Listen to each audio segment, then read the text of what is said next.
Bonjour à toutes et à tous, c'est VinceFF. Aujourd'hui on se retrouve pour une nouvelle vidéo et ensemble on va parler un peu d'Ubuntu et d'Ubuntu 22.10. Donc la toute dernière version d'Ubuntu vient de sortir et c'est une très bonne version. Sincèrement, si vous êtes en Ubuntu 22.04, je vous recommande de passer sur Ubuntu 22.10 quasiment dès aujourd'hui. Perso, je n'ai eu aucun bug, que ce soit sur ma machine avec Nvidia ou ma machine sur Intel, ça fonctionne très bien. Et les petits bugs que j'ai rencontrés en octobre sur ma vidéo où je me plaignais sont corrigés, donc c'est que du bonheur. Donc avant de rentrer dans le détail sur ce qu'apporte Ubuntu 22.10 et la correction de bugs évidemment, on revient en arrière et je vous montre comment passer d'une Ubuntu 22.04 à une Ubuntu 22.10 en 3-4 clics. Sincèrement c'est très simple, allez on se retrouve tout de suite sur Ubuntu 22.04. Tchac, on se retrouve sur Ubuntu 22.04. La première chose à faire, ça va être d'ouvrir logiciel et mise à jour. Donc aujourd'hui, quand vous installez une version LTS, dans mise à jour, du coup c'est configuré pour avoir uniquement les versions long terme, donc LTS, à prendre en compte. Donc à chaque fois qu'Ubuntu 22.10, qui n'est pas une version LTS, va sortir, eh bien vous n'aurez pas, le pop-up. Donc il faut vraiment se mettre en mode mise à niveau pour toutes les versions. Ensuite, vous relancez une mise à jour, donc avec le gestionnaire de mise à jour, et là, du coup, il va vous proposer une toute petite mise à jour, vous redémarrez, et au redémarrage, il vous proposera la mise à niveau si vous le souhaitez. Évidemment, c'est pas obligatoire, vous pouvez aussi rester en 22.04.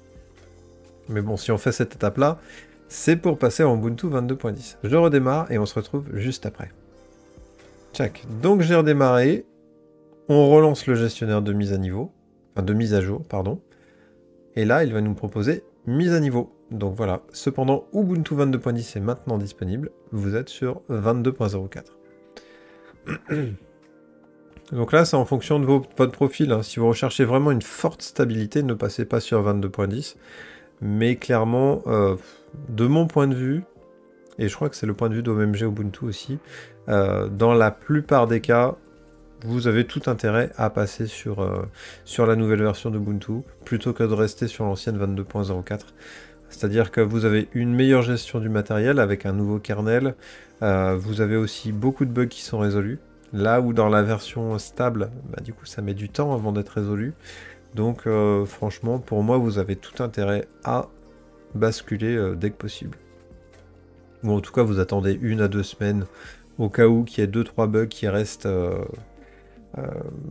en suspens, mais sincèrement, la version est très bien maturée et j'en ai pas vu du tout. Donc voilà, grosso modo, la mise à niveau est en cours. Donc on a juste à attendre patiemment, hein. Faut compter entre 10 et 15 minutes pour passer de 22.04 à 22.10. Et une fois fait, on reboot et on se retrouve sur 22.10. Et je vous en dis un peu plus sur ce qu'il y a dans Ubuntu 22.10. Allez, à tout de suite. Donc voilà, on a reboot, on a fait la mise à niveau, tout s'est très bien passé, je n'ai eu strictement aucun bug. On est passé de Pulse Audio à Pipewire, donc ça c'est l'une des nouveautés apportées par Ubuntu 22.10. Donc ça c'est quand même un pas en avant, hein, côté technologie Linux. Pour ceux qui utilisent de la MAO, ça sera un énorme plus. Donc jusqu'à aujourd'hui, ça pouvait poser quelques problèmes, mais là, Pipewire est maintenant mature, il est temps de passer dessus. Qu'est-ce qu'on a comme nouveauté? Donc pour moi, la première nouveauté, ça va être le nouveau kernel, passer de 5.15 à 5.19. Donc là, par exemple, mon petit Intel, donc un laptop full Intel, est très content parce que j'avais une carte graphique Intel Xe et elle était plus ou moins bien gérée sur kernel 5.15. Là, sur le kernel 5.19, le PC souffle moins, j'ai plus d'autonomie. Enfin, sincèrement, tout va mieux. Ça, c'est un premier point qui est plutôt très cool de mon point de vue.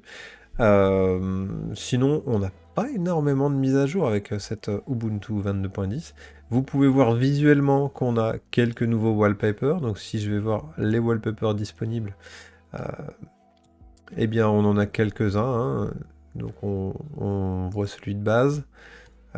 Tchouk, on va faire de la place. Voilà, ils sont plutôt sobres, plutôt classe.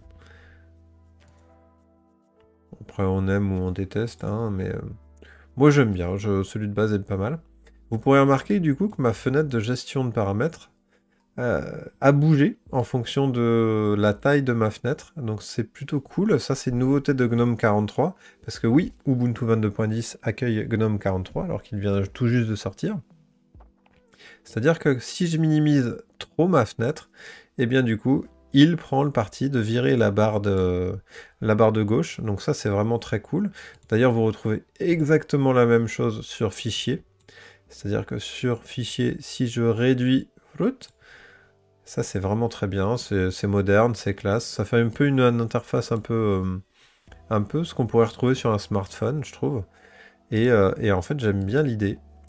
Nouveauté aussi d'Ubuntu 22.10, par exemple, si j'ai deux fenêtres navigateurs qui sont ouvertes, si je clique dans le dock, il va me les exposer, et en fait j'ai plus qu'à choisir celle que je veux. Donc ça peut être très cool, par exemple si vous avez 4-5 navigateurs internet d'ouverts, par exemple 4-5 fenêtres de Google Chrome d'ouvertes, eh bien vous allez pouvoir choisir visuellement la fenêtre qui vous intéresse le plus. Ça, je trouve, c'est un petit plus ergonomique, mais c'est plutôt cool. D'ailleurs, en parlant d'ergonomie, GNOME 43 apporte un nouveau menu en haut à droite qui est vraiment très sympa.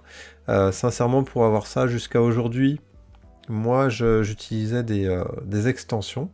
Donc là, je n'en ai plus besoin, au moins sur la partie gestion de son. Donc là, je peux choisir finalement quelle sortie de son je souhaite. Donc soit ma sortie haut-parleur, donc là je suis sur Yeti, mais par exemple si je veux le mettre sur le HDMI, je peux. Donc ça c'est très cool. Idem pour les micros. Donc là on est vraiment pas mal, on est vraiment même très bien. Donc voilà, pareil pour le choix du Wi-Fi. Avant il fallait que je sélectionne, que j'avais une fenêtre et tout. Là tout se fait directement dans le menu, c'est plutôt bien foutu. Je peux choisir mon profil d'énergie, mais ça je pouvais le faire déjà avant. Je peux sélectionner le mode sombre directement ici, et là, hop là. Si je vais dans Fichier, je suis en mode son. Classe, nickel. Ça se fait vraiment très bien, c'est ergonomique, c'est facile. Donc autant en profiter. D'ailleurs, il y avait un problème que je trouvais sur Ubuntu 22.04, c'est pour ça que je l'avais quitté, c'est que GOverlay ne fonctionnait pas. Donc la première chose que j'ai fait en installant Ubuntu 22.10, c'est tester GOverlay. Et comme vous le voyez, bah, ça fonctionne très bien. Ça s'ouvre, ça fonctionne. Après, j'ai un petit problème graphique. Là, les polices devraient être en noir, mais bon, c'est vraiment un petit problème. Mais du coup, GOverlay se lance et ça fonctionne. Donc MongoEd est à nouveau opérationnel sur Ubuntu, chose qui ne l'est toujours pas sur Ubuntu 22.04. Donc ça, c'est plutôt cool. Après, niveau intégration des applications, on avait certaines applications, comme par exemple Flux, qui avait une barre visuelle très moche, donc Adwaita 3 si je l'ouvrais. Là aujourd'hui, ben, là j'ai le thème Yarou en GTK 4, très joli, très visuellement réussi en tout cas. Donc ça c'est plutôt cool, c'est-à-dire qu'on a un pas en avant vers GTK 4 sur quasiment toutes les applications. On voit que Firefox a aussi fait un bond en avant côté visuel. Je ne sais pas si vous avez remarqué aussi, hein, là la machine, je venais tout juste de la démarrer. Et en fait, Firefox démarre au quart de tour, hein, donc en une seconde. C'est équivalent au Deb ou au Flatpak. Franchement, ceux qui s'en plaindront encore, vous avez probablement un souci. Moi, je trouve que les snaps aujourd'hui, ça fonctionne relativement bien. On a encore quelques soucis, par exemple, enfin, je peux prendre mon cas, hein, avec OBS. Là, j'enregistre ma vidéo dans OBS. Je vais devoir aller chercher la vidéo dans un sous-fichier Snap. Enfin, je peux aller pour vous. Dans Snap, dans OBS, et là je vais le retrouver dans 1284. Bon, ça c'est un petit défaut, mais bon, ça se limite franchement à pas grand chose. La plupart fonctionnent très bien, et je trouve que ça évolue vite, et moi j'en suis content. Je trouve que les évolutions d'Ubuntu sont plutôt bienvenues, et pour une utilisation classique, une utilisation vraiment de tous les jours, Ubuntu est vraiment une valeur sûre, et cet Ubuntu 22.10 remet encore les points sur les i et prouve que Ubuntu a utilisé au jour le jour, ça fonctionne très bien. Donc voilà, je pense avoir fait le tour grosso modo des nouveautés. Pipewire, un nouveau kernel, GNOME 43 avec un petit bonus sur le menu, un petit bonus sur le dock quand vous ouvrez plusieurs fenêtres.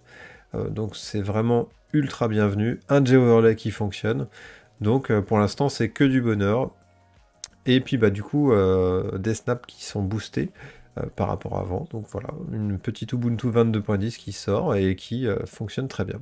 J'espère que vous avez apprécié la vidéo, et sur ce je vous dis tchuss, et à la prochaine.